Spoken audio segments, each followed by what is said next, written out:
ಭ್ರಷ್ಟಾಚಾರದಲ್ಲಿ number 1 500 ಕೋಟಿ kick back ಮತ್ತು 1700 ಕೋಟಿ ಲೂಟಿ. ಪ್ರಮುಖವಾಗಿ ಮೂರು ಸುದ್ದಿಗಳು ಇವು ಸಿದ್ದರಾಮಯ್ಯನವರ ವಿರುದ್ಧ ಕೇಳಿ ಬಂದಿರುವಂತಹ ಬ್ಲಾಸ್ಟಿಂಗ್ ಸ್ಟೋರೀಸ್. ಈ ಸ್ಟೋರಿಗಳಿಗೆ ಸಂಬಂಧಪಟ್ಟಂತಹ ಕಂಪ್ಲೀಟ್ ರಿಪೋರ್ಟ್ ಅನ್ನ ವೀಕ್ಷಕರೇ ನಿಮ್ಮ ಮುಂದೆ ನಾವಿಡ್ತೀವಿ. ಹಾಗಾದ್ರೆ ಹೋಗೋಣವಾ? ನಂಬರ್ 1 ಸುದ್ದಿ ಭ್ರಷ್ಟಾಚಾರದಲ್ಲಿ ನಂಬರ್ 1 ಅನ್ನುವಂತ ಸುದ್ದಿ.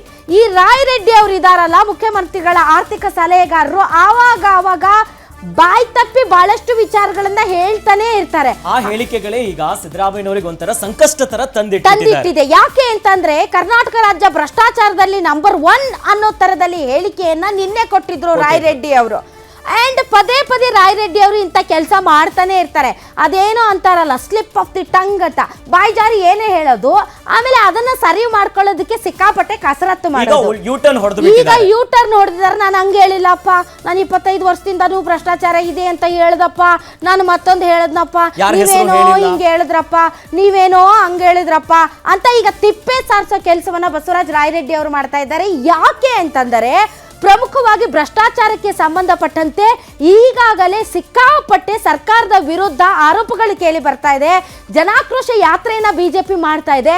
ಇಂತಹ ಸಂದರ್ಭದಲ್ಲಿ ಸ್ವತಃ ಕಾಂಗ್ರೆಸ್ ಪಾರ್ಟಿಯ ಒಬ್ಬ ಶಾಸಕರು ನಮ್ಮ ಸರ್ಕಾರ ಸರಿ ಇಲ್ಲ, ನಮ್ಮ ಮುಖ್ಯಮಂತ್ರಿಗಳಿಗೆ ನಾನು ಪತ್ರ ಬರೀತೀನಿ, ನಮ್ಮ ಮುಖ್ಯಮಂತ್ರಿಗಳಿಗೆ ನಾನು ಅದೇನೋ ಹೇಳ್ಬಿಡ್ತೀನಿ, ಇದೇನೋ ಹೇಳ್ಬಿಡ್ತೀನಿ ಅನ್ನೋ ಥರದಲ್ಲಿ ಏನು ಮಾತಾಡ್ತಾ ಇದ್ದಾರಲ್ಲ ಬಸವರಾಜ ರಾಯ್ ರೆಡ್ಡಿ ಅವರು, ಅದು ಸರ್ಕಾರಕ್ಕೆ ತೀವ್ರ ಮುಜುಗರ ಆಗಿದೆ. ಮೋಸ್ಟ್ಲಿ ಸಿದ್ದರಾಮಯ್ಯನವರು ಫೋನ್ ಮಾಡಿಬಿಟ್ಟು, ಬಸವರಾಜ ರಾಯ್ ರೆಡ್ಡಿ ಅವರೇ ಏನ್ರಿ ನೀವು ನಮ್ಮ ಸರ್ಕಾರದ ವಿರುದ್ಧನೇ ಮಾತಾಡ್ತಿರಲ್ಲ ಅಂತ ಹೇಳಿದ್ದಕ್ಕೆ ಇವತ್ತು ತಿಪ್ಪೆ ಸಾರಿಸೋ ಕೆಲಸನ ಮಾಡಿದ್ದಾರೆ. ಹಾಗಾದ್ರೆ ಏನು ಹೇಳಿದ್ದಾರೆ ಬಸವರಾಜ ರಾಯ್ ರೆಡ್ಡಿ ಅವರು, ಬನ್ನಿ ನೋಡೋಣ. ನಾನು ಅವ್ರಿಗೆ ಹೇಳ್ತಾ ಇದ್ದೆ, ನನ್ನ ಸ್ಟೇಟ್ಮೆಂಟ್ ಅದು ನನ್ನ ಪತ್ರಿಕೆಗೆ ಕೊಟ್ಟಂತ ಸ್ಟೇಟ್ಮೆಂಟ್ ಅಲ್ಲ. First of all I want make it very clear and I want to talk always truth. ಆಮೇಲೆ ಇಲ್ಲಿ ನಾನು ಡ್ಯಾಮೇಜ್ ಕಂಟ್ರೋಲಿಗೆ ಬಂದಿಲ್ಲ. Please make it note that. ನಮ್ಮ ಪಕ್ಷ ನನಗೇನು ಹೇಳಿಲ್ಲ, ಮುಖ್ಯಮಂತ್ರಿಗಳು ಏನೂ ಮಾತಾಡಿಲ್ಲ, ಮತ್ತು ನಾನು ಡ್ಯಾಮೇಜ್ ಕಂಟ್ರೋಲ್ ಮಾಡಕ್ಕೆ ಇಷ್ಟನೂ ಪಡೋದಿಲ್ಲ. ವಾಟ್ ಐ ಟಾಕ್ ಅದನ್ನು ಹೇಳ್ತೇನೆ, ಧೈರ್ಯದಿಂದ ಹೇಳ್ತೇನೆ, ಅದ್ರಾಗೇನು ಮುಲಾಜಿ ಇಲ್ಲ. ಅದನ್ನು ದಯವಿಟ್ಟು ಇದನ್ನು ಗಮನಿಸಬೇಕು. ನಾನು ಅವ್ರಿಗೆ ಹೇಳ್ತಾ ಇದ್ದೆ, ನನ್ನ ಸ್ಟೇಟ್ಮೆಂಟ್ ಅದು ನನ್ನ ಪತ್ರಿಕೆಗೆ ಕೊಟ್ಟಂತ ಸ್ಟೇಟ್ಮೆಂಟ್ ಅಲ್ಲ. First of all I want make it very clear and I want to talk always truth. ಆಮೇಲೆ ಇಲ್ಲಿ ನಾನು ಡ್ಯಾಮೇಜ್ ಕಂಟ್ರೋಲಿಗೆ ಬಂದಿಲ್ಲ. Please make it note that. ನಮ್ಮ ಪಕ್ಷ ನನಗೇನು ಹೇಳಿಲ್ಲ, ಮುಖ್ಯಮಂತ್ರಿಗಳು ಏನೂ ಮಾತಾಡಿಲ್ಲ, ಮತ್ತು ನಾನು ಡ್ಯಾಮೇಜ್ ಕಂಟ್ರೋಲ್ ಮಾಡಕ್ಕೆ ಇಷ್ಟನೂ ಪಡೋದಿಲ್ಲ. ವಾಟ್ ಐ ಟಾಕ್ ಅದನ್ನು ಹೇಳ್ತೇನೆ, ಧೈರ್ಯದಿಂದ ಹೇಳ್ತೇನೆ, ಅದ್ರಾಗೇನು ಮುಲಾಜಿ ಇಲ್ಲ. ಅದನ್ನು ದಯವಿಟ್ಟು ಇದನ್ನು ಗಮನಿಸಬೇಕು. ನಾನು ಅವ್ರಿಗೆ ಹೇಳ್ತಾ ಇದ್ದೆ, ನನ್ನ ಸ್ಟೇಟ್ಮೆಂಟ್ ಅದು ನನ್ನ ಪತ್ರಿಕೆಗೆ ಕೊಟ್ಟಂತ ಸ್ಟೇಟ್ಮೆಂಟ್ ಅಲ್ಲ. First of all I want make it very clear and I want to talk always truth. ಆಮೇಲೆ ಇಲ್ಲಿ ನಾನು ಡ್ಯಾಮೇಜ್ ಕಂಟ್ರೋಲಿಗೆ ಬಂದಿಲ್ಲ. Please make it note that. ನಮ್ಮ ಪಕ್ಷ ನನಗೇನು ಹೇಳಿಲ್ಲ, ಮುಖ್ಯಮಂತ್ರಿಗಳು ಏನೂ ಮಾತಾಡಿಲ್ಲ, ಮತ್ತು ನಾನು ಡ್ಯಾಮೇಜ್ ಕಂಟ್ರೋಲ್ ಮಾಡಕ್ಕೆ ಇಷ್ಟನೂ ಪಡೋದಿಲ್ಲ. ವಾಟ್ ಐ ಟಾಕ್ ಅದನ್ನು ಹೇಳ್ತೇನೆ, ಧೈರ್ಯದಿಂದ ಹೇಳ್ತೇನೆ, ಅದ್ರಾಗೇನು ಮುಲಾಜಿ ಇಲ್ಲ. ಅದನ್ನು ದಯವಿಟ್ಟು ಇದನ್ನು ಗಮನಿಸಬೇಕು.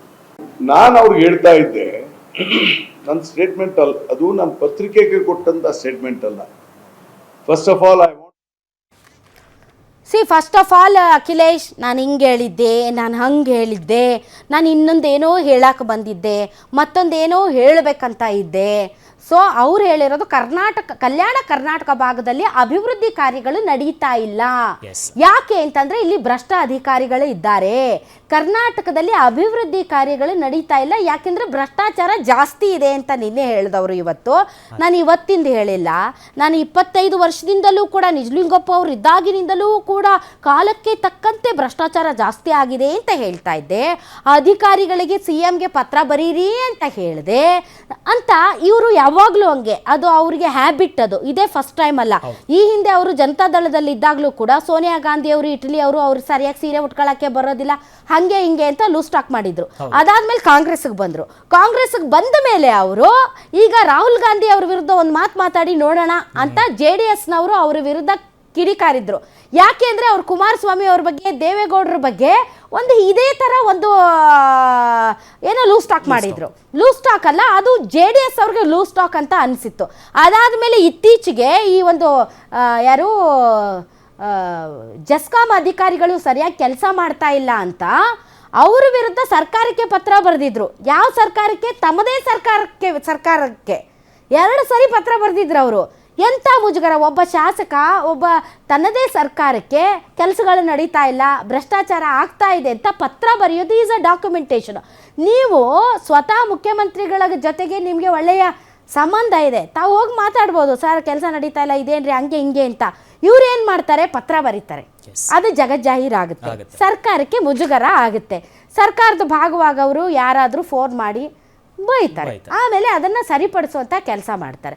ಇದೇ ಥರ ಪದೇ ಪದೇ ಅವರು ಆಮೇಲೆ ನನಗೂ ಲಾಟ್ರಿ ಹೊಡಿಬೋದು, ನಾನು ಹಿರಿಯ ರಾಜಕಾರಣಿ, ನನ್ನ ಹಿಂದೆ ಮುಂದೆ ಜನ ಓಡಾಡ್ತಾರೆ, ಆದರೆ ನಾನೇ ಮುಖ್ಯಮಂತ್ರಿ ಆಗಿಲ್ಲ, ಯಾರ್ಯಾರು ಈ ಥರದ ಹಲವಾರು ಬಾರಿ ಅವರು ಭಾಳಷ್ಟು ಸರಿ ಈ ಥರದ ಹೇಳಿಕೆಗಳನ್ನು ಕೊಟ್ಟಿದ್ದಾರೆ.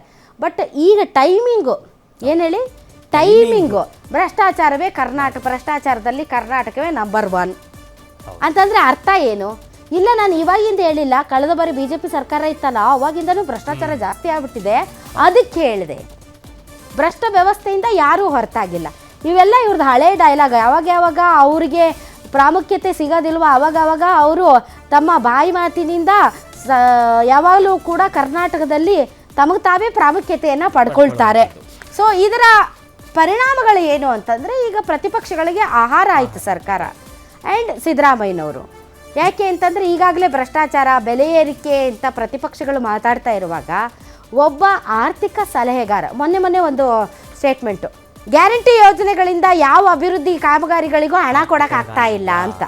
ಸೊ ಈ ಥರ ಹೇಳಿಕೆಗಳು ಪದೇ ಪದೇ ಸರ್ಕಾರವನ್ನು ಮುಜುಗರಕ್ಕೆ ಈಡು ಮಾಡ್ತವೆ. ಆ ಮುಜುಗರಕ್ಕೆ ತಪ್ಪಿಸಿಕೊಳ್ಳೋದಕ್ಕೆ ಹೇಳಬೇಕು ಯಾಕೆ, ತಿಪ್ಪೆ ಸಾರಿಸ್ಬೇಕು ಯಾಕೆ? ಹೌದಲ್ವಾ? ಜೊತೆಯಲ್ಲಿ ಸಿಎಂ ಅವರ ಆರ್ಥಿಕ ಸಲಹೆಗಾರರು ಜೊತೆಲಿ ಸಿದ್ದರಾಮಯ್ಯನವರ ಆಪ್ತ ವಲಯದಲ್ಲಿರೋರಿಗೆ ಅವ್ರಿಗೆ ಒಂದು ಸಂಕಷ್ಟ ತಂದಂಗೆ ಕಾಣಿಸ್ತದೆ. ಯಾಕಂದ್ರೆ ಪೊನ್ನಣ್ಣ ಅವರು ಕೂಡ ಕಾನೂನು ಸಲಹೆಗಾರ. ಅದಾದ್ಮೇಲೆ ಈ ಹಿಂದೆ ಇದ್ದಂಥವ್ರು ಅವರ ಆಪ್ತರ ವಲಯದಲ್ಲಿ ಗುರುತಿಸ್ಕೊಂಡಿರುವಂತಹ ಅನೇಕರು ಕೂಡ ಸಿದ್ದರಾಮಯ್ಯ ಹತ್ರ ಇದ್ದವರು, ಅನುದಾನ ಕೊಡ್ತಿಲ್ಲ ಅಂತ ಹಿಂದೋದವರು ಇದ್ರ. ಜೊತೆಯಲ್ಲಿ ಸಿದ್ದರಾಮಯ್ಯನವರಿಗೆ ಅವರ ಹತ್ರ ಇರೋರೇ ಒಂದು ರೀತಿಯಾಗಿ ಸಂಕಷ್ಟ ತಂದು ಕೊಡ್ತಾ ಇಲ್ವಾ?